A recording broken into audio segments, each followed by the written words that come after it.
Hello, book lovers. I'm Peg, and I'm back to talk about this is a big publication day in the book world, arguably the most well publicized and looked forward to book of the year, or at least the fantasy book of the year, just came out today. It's Black Leopard, Red Wolf by Marlon James. There's going to be lots of reviews on it. There's some booktubers, science fiction type booktubers who got an advance copy. I've been reading or listening to their reviews, and they're really good. And I noticed there's already a big line at the library for this, so I'm debating on whether to wait or pay the $15 Kindle price for it. I do have other things I could be reading in the meantime, but this is advertised as an African fantasy. And I got to thinking about, actually, I have been reading some fantasy lately. I never used to, and enjoying it. And just at the right time, an article came up today in LitHub, which I'll link you to below. You may want to read it, and you all should subscribe to LitHub. You get all the bookish news each day.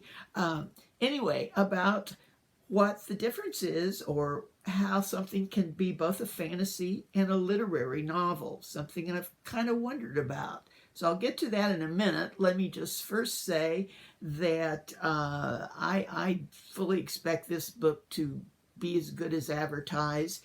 And one of the reasons is that his other book, A Brief History of Seven Killings, won the Booker Award in 2016, I believe.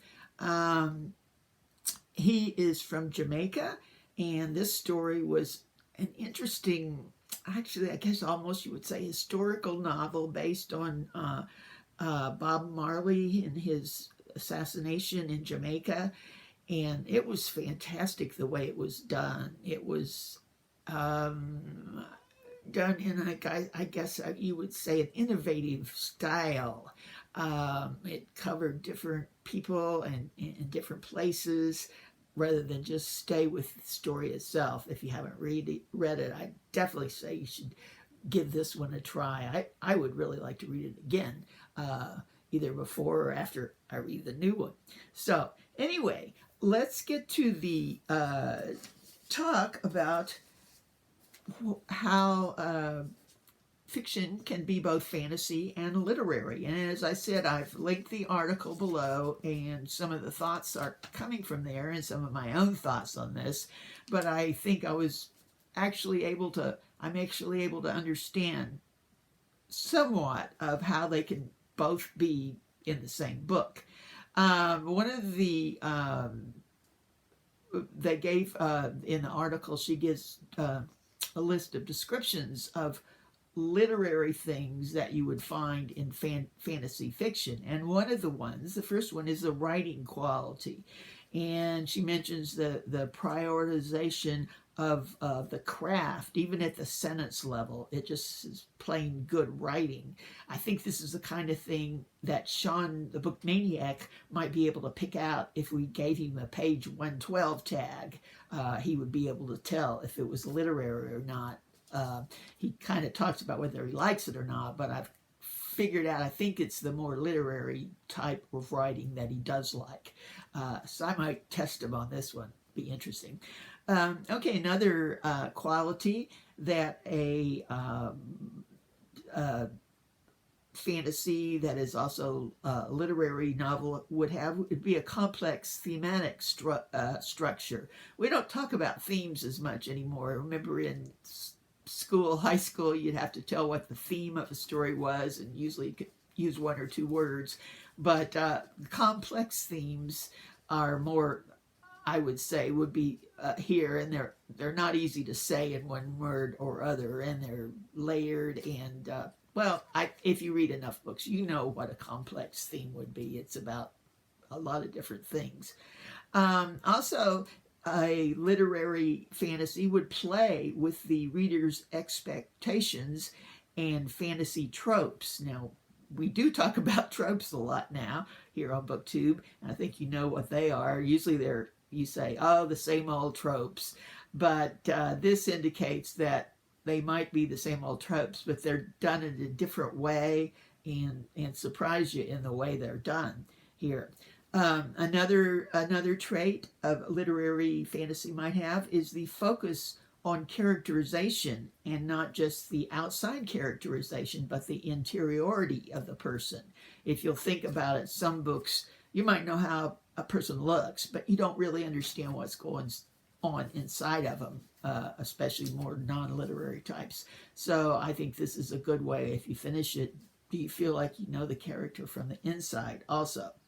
So one last trait that is mentioned is that a literary fantasy would pull from both genres. It might have dragons in it, but it also might have a lyrical descriptions, which is very literary. Another thing Sean, the book maniac, used to look for in his page 112 tags, I think. Okay, so that's some of the differences here in the article. They give 10. She gives 10 different books. Probably most of them you've heard of, that are what she considers literary fiction, and makes a case for them. I'm just going to go through a few of them that I've either read or want to read, and just tell about them a little bit. The first one that I have here is The Fifth Season by Jemisin. This actually became a 3-part trilogy. It won amazing a lot of rewards in the SF and F world. This was the first of the trilogy, but each part of the trilogy won the Hugo Award. This author won the Hugo Award for 3 years in a row for this book. And some of the literary things about this book is, I did read, I think, the first two. I should read the last one. The characters are very deeply drawn. In fact, the woman is the main character, and she changes throughout the different books, and she's just a fascinating character. And it also describes some intense world building, such as the geographical makeup of the different lands that they're in. I won't go into that too much because there's some fantasy involved with the actual Earth and moving the Earth, etc. But it's done in a very interesting, kind of deeper way. Anyway, so that's the first example. Next we have Jonathan Strange and Mr. Norrell. I have not read this, but I've always planned to, and I certainly will now. It's evidently a alternate history, and it has a lot of tones of Dickens. Must be Victorian. I think I saw it listed for Victorian literature one time when we had a booktube challenge on that. And it also there is magic in it, but it goes more into magic and the problems, theoretical and philosophical problems of magic, which obviously would make it more of a literary thing. So that's a long one, but I really need to read it, maybe this winter. Okay, and let's see, the last one I actually have a copy of. It is The Buried Giant by Ishiguro. This is on actually a challenge I'm reading now for former Booker winners, the Mooks Madness Challenge. I've mentioned it before, and I'm just getting ready to read it again, and I'm glad to read it again because it has one of the other characteristics that you really get more from it reading it again. This is based on what was it? The an Arthurian fancy. Arthurian? I guess that's how you say it. And in it has dragons, knights, and pixies. It caused a lot of controversy, but people who like it really like it.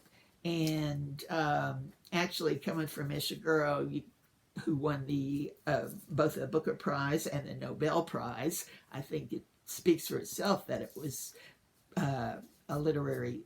He writes in a literary method. So I'm looking forward to reading this again in the next few weeks. So I hope you'll take a look at the article and some of the other books and let me know if you've read them or other fantasy works that you believe are also literary works.